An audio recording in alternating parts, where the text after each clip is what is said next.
Nice to meet you. Yeah, Great good. to meet you. Good. So I'm Matt. I'm a multi-time founder. Previously founded an EF company called Omnipresent. I'm now founder of a new company called Jack and Jill, actually in the voice AI space as well. Very cool. Yeah, great to meet you. Tell me a bit about yourself. Great to meet you. Nikola Mrkšić, CEO and co-founder of PolyAI. We build voice agents for customer service for large enterprises, helping them, become the best version of themselves in every customer interaction. Fantastic. And tell me a bit about the company. Tell me kind of the journey so far. Absolutely. So I started the company with two other guys from Cambridge, Sean and Eddie, my co-founders, and we did our PhDs together. And then, kind of contrary to EF, we applied because we thought EF was the best accelerator in London, and we wanted to be part of the startup community, right? So it's kind of like a way to get in. When we started the company, we had the previous one that we were part of acquired by Apple to make Siri more conversational. So really, when we started, I think we were just we wanted to build voice AI that works, right? I think today it's kind of like a foregone conclusion that voice is staying and it's going to be bigger than ever.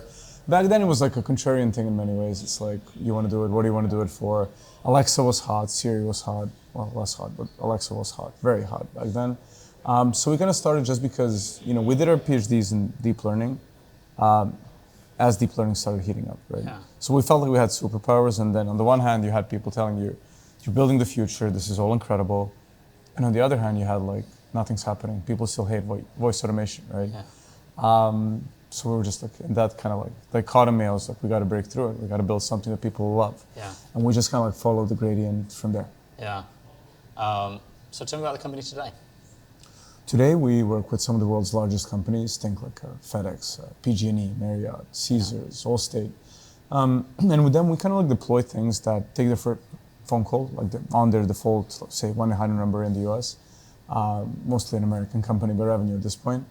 We pick up the phone and do the work of thousands of people on behalf of the enterprise itself. Okay. So we're talking like high grade, high touch, high quality automation at scale.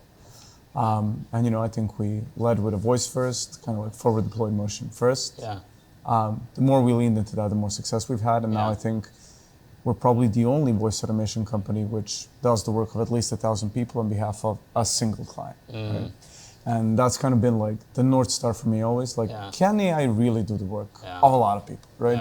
Because while we're sitting here like threatened by AI and thinking about this future where we leave carbon behind, not much has happened just yet. Yeah. And to me, like the path of, quickest progression is really, one path is to solve it on behalf of the world's largest companies so that they can be the best version of themselves. Great.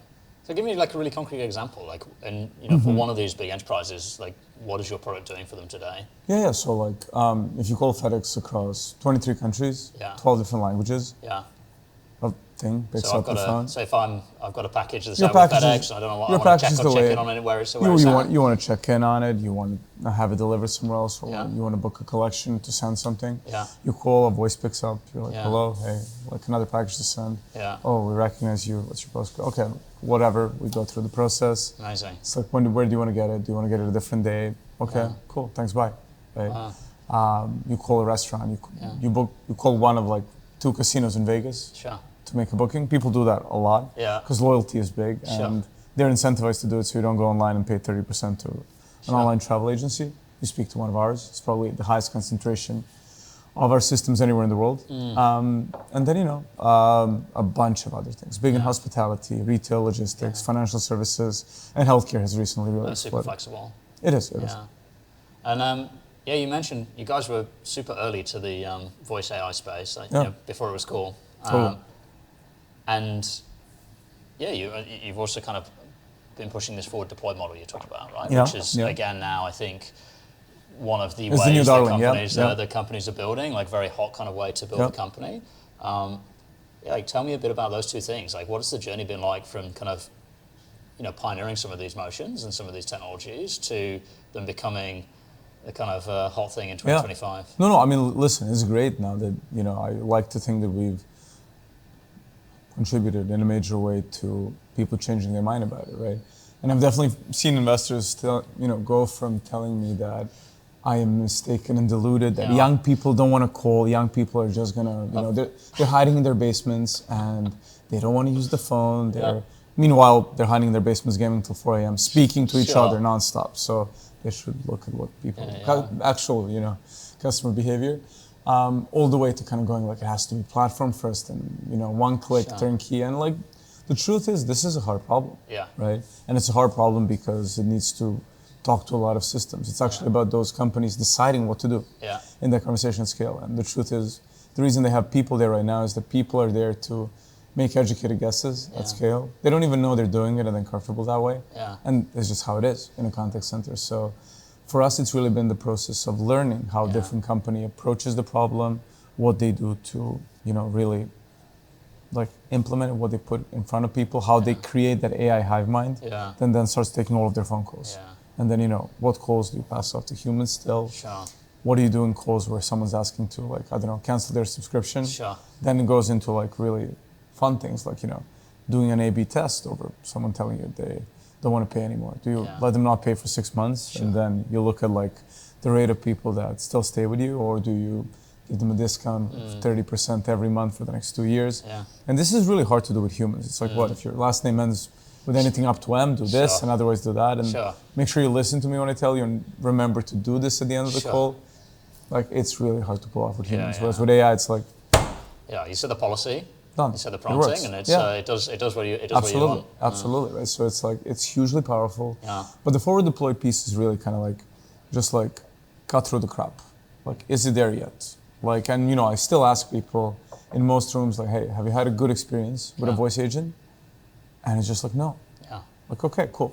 Like, we have the benefit of now, we have that short window where the optimism is back, and we have to make the most of it. Because if we don't, it's going to go back to like, well, like... it doesn't work. Yeah. And how does that play out in terms of competitive landscape? I mean, there's a few kind of companies that are entering the space that you guys have been pioneering and have been in for a while. Yeah, I mean, look, I think that one thing that's always been hard is not getting distracted, right? Early on, it was chat. Then there was a wave of hot companies that did assistive tools, and it was obvious that that's going to work because that's lower risk, right? And the truth is, it's a bunch of VCs sitting in comfortable rooms who've never been and seen any of these clients because, let's face it, they've never been often to cities that have a large concentration of contact centers, be it in the US, the UK, etc. So, they play these theoretical, whimsical games that have no actual connection to reality. Like, the truth is, you must go from the ground up, and there are two ways forward, like we talked about earlier. It's either like you're building it for the enterprise, and then you have to do what it takes to get them ROI at scale, or you're building platforms that have a user in a certain space, and then it's self-service. There's nothing in between. So the whole like halfway point where you're hoping that you deploy chatbots that fully change consumer behavior, that's actually underwriting a larger risk, right? It's just that they bought into the initial theory. Like in debating, if you accept the first premise, you might, lose the debate even though the premise makes no sense, right? Similarly, these assistive tools then faded out. Now there's a bunch of companies doing a bunch of things. And, there's a lot of funding and there's just a lot of, many different artillery barrages weakening the resistance in a lot of enterprises and mid-market and SMB towards adopting this kind of stuff. So that's good. But again, there's like distractions. There's companies where like we do chat, now we do voice, and it's just like a cacophony. It's never been this noisy. So I think like what I continue to believe in more than ever is, look, first we had one customer where we do the work of 1,000 people for them. Now we have 3. Very, very soon I'm going to have another 3. And by the time the fog clears, I'll have 30. And that's it, then I won. Then we're already the largest company in terms of the volume of voice we take. Now it's just a matter of like not getting distracted. And from a technical perspective, I guess it's been an interesting journey where you were doing a lot of foundational work, and now there's a lot of kind of general purpose models out there that you can kind of take off the shelf and implement very, very quickly. Like, how have you found the kind of shift, in terms of the talent that you need, in terms of the way that you build product, from this like research-heavy motion that you'd have needed 4 or 5 years ago to going actually, like, are we the best place to do this research versus are we better off actually being like an application layer company? We're a total application layer company, but I'd say that, that whole like thread from application to platform to infra, you have to know what you're doing for what reason, right? So, if we were a car manufacturer, I'd like to think of us as like BMW, right? We're like, we did everything ourselves. We still have all the model parts where we have like full autonomy, but it no longer matters, for example, for text-to-speech. That's been fully commoditized. For LLMs, understanding how they work and having a data mode where you can tune still reduces the onus of the developer, be they internal in our forward deployed team or on the client side or in the limit a platform user. Like the vibe really is like, do you have 100 million calls where you designed it painstakingly, right? To have a good conversation that sounds like a really good, fast-paced, utilitarian, as few words as possible, phone-based conversation. Because as I'm sure you've seen, when you do stuff with like a vanilla, OpenAI model, it tends to be a bit too verbose. And then you basically go and you're like, hey, please use fewer words and do that, and remember to use fewer words, right? And like you can do that, right? Like it's possible. It just makes it harder and harder. And basically, we can think of it as data-driven, but really that is just handcrafting, right? And the thing in dialogue that's always been hard and that we've always fought is like make it truly more data-driven. So we're like deep learning fanatics to the max. We've always been. We've never done work in machine learning without it being on that thread of like deep learning. So it's really how do you just make the whole thing flow from data? Also means how do you make the prompt easier to write? Which means how do you write less in it, right? So you can learn that behavior inside the LLM. That matters to some extent. It also matters for like latency. It matters for cost, right? Speech recognition is a fun problem though, because I don't know if you've seen this, but like building a demo has never been easier, right? Building a thing that works at scale and doesn't fail in what we call like double hallucinations, where something's misrecognized, and then it has a comical continuation, where like you call a bank and you're like, I lost my card. It gets recognized as a car, and it's like, oh, I'm really sorry to hear you've lost your card. Do you remember where you parked? And you're like, well, this thing's brain dead. Like, what the hell is going on? What happened, right? So if you've got something like that, then you just need that control. So I think what's interesting is that the speech recognition piece is kind of like the plumbing to the LLM's text-based lawyer, right? We feel like the AGI is coming for a lawyer faster than it is coming for a plumber. Now, we don't believe in that because we believe that plumbing is conceptually more difficult than law. It's just that we haven't collected the data and we've not invested enough in the hardware to do it, right? We eventually will, probably, right? Definitely at some point, right? Same is true for speech recognition. There will come a time where we squash it with enough data to just wipe away the few extra percent needed. But I think that when I started my PhD, my supervisor told me like, it will not be solved in 2 years. And I remember looking at him and going like, you hope. You worked on it for a long time. He's one of the best in the space ever, right? And I was like, but deep learning is going faster. What does he know? Oh, he knows. He knows, right?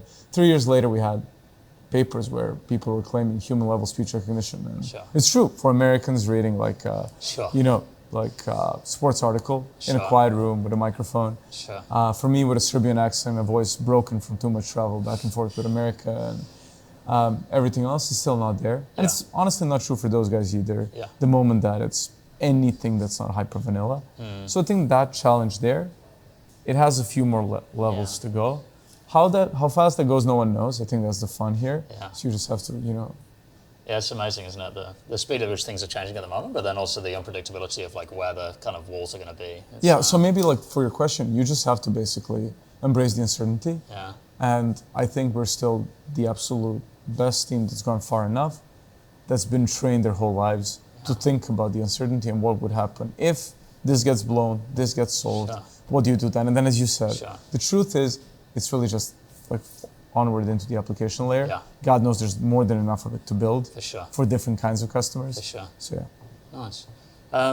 So let's like zoom back to the start of the company. Like, talk to me about the experience with EF in the early days. EF was great. I mean, we had Chris Mears as our venture partner, and I think it took both him and me a bit of time to warm up to each other. Once he thought that I'm actually thinking and not just being pig-headed, I think it was like, all right, you get used to each other's like styles, and then we've had a really good relationship ever since. And he's been an advisor, and I don't know. I think we in looking for that early validation, there are different kinds of technologies, right?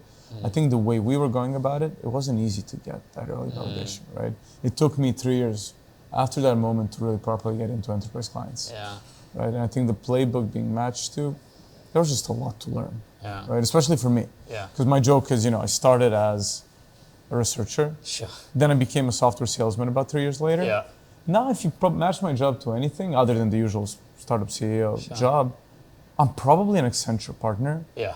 You know, where I'm like telling clients what they have to do in order just to get the most out of automation. Sure. Because that's like the highest leverage of what I understand now ahead of like. Yeah, it's consultative sales, I guess, is what you're doing. Well, not just sales, but implementation and then like rewiring and like I'm like, hey, you got to change that person's comp plan because they'll never continue automating until you're looking at the CSAT but not at OpEx, and yet you're telling me you care about OpEx. So it's not just you're a pigeon carrying information. Here's this piece of technology. It's like, okay, this complicated, like huge organization. Totally. Like, how do you actually go through the organizational transformation as well as implement this piece of technology? That's right. It's like the dullest thing ever, and yet like it's the realest thing ever. Yeah, I mean that's where you're going to get the high leverage, right? It's not just going into a startup with 10 people and saying, okay, use this piece of technology. That's lovely. Yeah, like, we've had clients like those, and then they scaled like 100 times, and now they're some of our largest clients. That's nice, but it doesn't always happen. I think if you start in London, you're kind of poised to like be told to care about enterprise because the big wins here are mostly enterprise. I think if you do it in the Bay Area first, there's just enough really hyper-growth startups. It's the industry, isn't it? Yeah. I mean, there's not really much else. Like, it's a relatively small place, San Francisco, and it's like that's the industry out there. Yeah, Whereas in London, you've got a startup ecosystem, but it's a small part of the entire city and the region. Yeah. Stumbling around, actually finding startup people is not the default. I'm like, fantastic. Well, I've got your original pitch. Oh God. So let's take you back. It's a very old Can someone tell me what the top selling item on Amazon was last Christmas? Honestly, I could still probably do this by heart. Artificially intelligent. Do you remember prepping for this? Oh yeah. I mean, I think that like it's actually a really interesting thing because I think it's really important for London and for like the UK ecosystem because we need to get out of we're like I guess I am a naturalized Brit, but the self-derogatory element or your cynical Serbian Eastern European thing, it's like it's not the right thing in a world of hyped up Americans who are drawing like random curves and running around in self-congratulatory ways. So I think this is like to beat out that like cultural tone to like tell you that you can do it and that you should. Honestly, I still find it like cringeworthy, and I think I've since channeled a style that is a lot more natural and a lot more me. But I think this is good, like army drill style. Like, come on, get out there. Forced to get out of your comfort zone a bit. Yeah, do it, right? Yeah, I remember the same thing. I mean, I guess you want to be authentic, right? And you don't want to kind of pretend to be somebody you're not. And that kind of Listen, I've gone full circle into. I think we've got to be ourselves more. Yeah. I think someone was here for London Tech Week now, and he was like, a New Yorker, and he was like, man, same as New York. Everyone here is like, are we doing okay compared to those guys? I was like. He's like, I just wanted to give everyone a hug. The moment he said that, I died of laughter. Because like, you got to channel who you are. This is not who I am. Sure. Right? This is chasing the hype. And that's been the hardest thing since, right? Yeah. It's like, is Alexa now the tailwind? Okay, great. Let's talk about it. And if you do, maybe the funding round you get is a bit higher because you captured the thing. Then it was chatbots. Then it was assistive tools. Now it's like, whatever, many things right now, right? Yeah. And like I think like every time I've just gone back to like what's actually true. Yeah. How do we change the world with AI? Again, I guess that sounds cringe as well, but this time I mean it, right? It's like to really make it work. Yeah. You got to focus on the thing that works, and you got to break your head against that problem. Yeah, I totally agree. I think like the thing I've learned in pitching and raising and talking about my companies is. You like deep down, you've got some like conviction about how the world's going to change and like why what you're doing is going to matter in the world, and it's useful to kind of get out of this mindset of like wanting to downplay that. Yeah. But the wrong thing to do is to take that too far and go so far that you're talking about something that you kind of know is bullshit as well. And then you look like a Silicon Valley episode. Right? Exactly. So like, how do you actually like just express that like deep conviction that you've got? That's right. And then express like how you're going to go about like building it. And I think you can overcomplicate these things. Yeah, totally. Because listen, I think that spending half my time in San Francisco now, you speak to the VCs there, and they're like, okay, if it's European, I amplify what they're saying by 5. If it's an American, I downplay it by 5. So I think people are adjusting to like guidance versus like reality. It's you got to blend a bit of both worlds, right? You do. So you started the business in London. Mm-hmm. And you said over time the kind of center of gravity and the revenue base is primarily the US now. Like, talk to me about that. If you were starting again, how would you think about where to start the company and the kind of trade-offs between I think if you're choosing to do it here and to base it here, you're choosing to play the game on a much higher difficulty level that you can choose to play. But if you, especially if you're a first-time founder, you're much less likely to succeed. Yeah. I think, one good thing I did was the whole go-to-market leadership was always fully American. Yeah. The market was always, my joke still is, we do business in America in the 51st states. But really, which I mean, UK, Canada, where we have the rest of our clients. Not that we don't have European clients, we have some amazing ones. But I think like if you set that tone, and honestly, you're going to spend at least half the time there. At that point, like life becomes transient, the company becomes transient. People here work from 10 a.m. to midnight, and people there get up earlier, and but they work nonstop too. So I think America matters. It's the most explosive market, and I think here we do well to just like not do the whole like scaling in the UK, then scaling there, but like tackling the whole thing head on. Yeah, and how about that from a kind of an investor base? Like, what's your investor mix been? We've got like tier 1 Silicon Valley VCs like Kozla, we've got New York hedge funds like Point72, Canadian growth funds like Georgian, British growth funds like Hera Sophia. So really like all over, we're like very diverse and in European like that. So it's been a ride. I feel like the attitude is converging, right? So like the game is global, everyone works nonstop, covers everything. And now it's really just, for us, we have really built it around like 2 American offices, 1 London-based one. Product and tech still predominantly live here, and like go-to-market is like fully American run. Tell me about that. Like, you think there's like is there kind of a talent arb that you're playing there with the product and tech being in the UK, or is that just kind of a? We have an incredible team here. I think we've built it here. I think it can be built here or there. It's not deliberate. It's just how it happened because we started here. But I think that like you've got amazing tech talent here.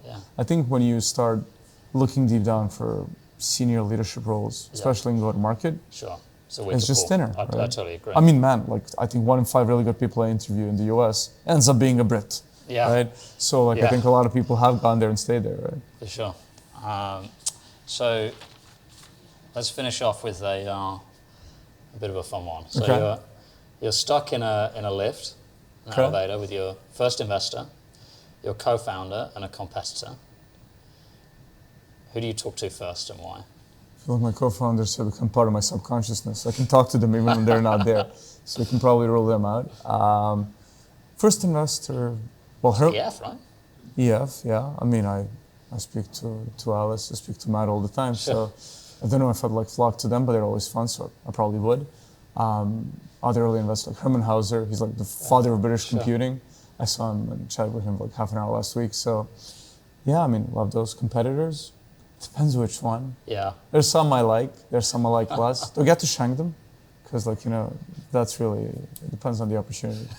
I mean, I'm Serbian, I like to provoke. Maybe a competitor. Yeah. Oh, we want to dive too deep into the execution of that.